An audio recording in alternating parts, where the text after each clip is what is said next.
এদিকে প্লট দুর্নীতি ৩ মামলায় শেখ হাসিনা, শেখ রেহানা, টিউলিপ সিদ্দিক, রাদওয়ান মুজিব সিদ্দিক এবং আজমিনা সিদ্দিক সহ ২৩ জনের বিরুদ্ধে প্রথম দিনে সাক্ষ্য গ্রহণ করেছে আদালত। দুদকের কর্মকর্তারা আদালতকে জানান, প্লট বরাদ্দের জন্য সাবেক প্রধানমন্ত্রীর উপর চাপ প্রয়োগ করেন টিউলিপ সিদ্দিক।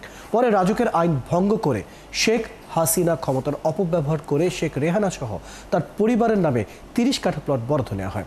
বিস্তারিত নজরুল ইসলামের প্রতিবেদনে। ক্ষমতায় থাকাকালে পূর্বাঞ্চলে রাজুকের প্লট বরাদ্দ নেন শেখ হাসিনা ও তার পরিবার। বিষয়টি জানার পর নিজের নামে জমি চান শেখ রেহানার মেয়ে ব্রিটিশ এমপি টিউলিপ সিদ্দিকিও। বুধবার ঢাকার ৪র্থ বিশেষ জজ আদালতে এমন সাক্ষ্য দেন দুদক কর্মকর্তারা। প্লট দুর্নীতির ৩টি মামলায় আদালতকে তারা জানান, জমির জন্য শেখ হাসিনার ওপর চাপ প্রয়োগ করেন টিউলিপ সিদ্দিক।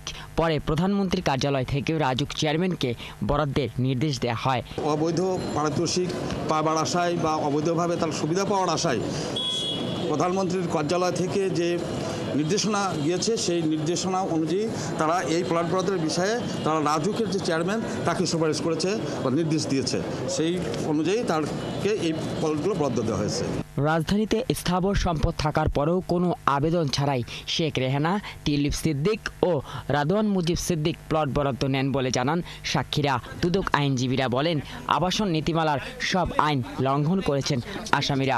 আসামি রেহানা সিদ্দিক, ওনার যে এই পূর্বাঞ্চলের যে আবাসন প্রকল্পে যে প্লট বরাদ্দের বিষয়টা, সেখানে শেখ রেহানা চেয়ারে থেকে উনি অবৈধভাবে তার ক্ষমতার অপব্যবহার করে তার বোন শেখ রেহানাকে এই প্লট বরাদ্দ দিয়েছেন।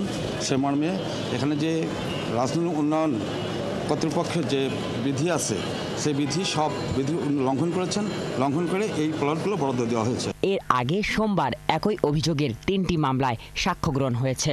মামলায় হাসিনা ও রেহানা পরিবারকে পলাতক দেখিয়ে বিচার কাজ চলছে। নজরুল ইসলাম, ৭১, ঢাকা।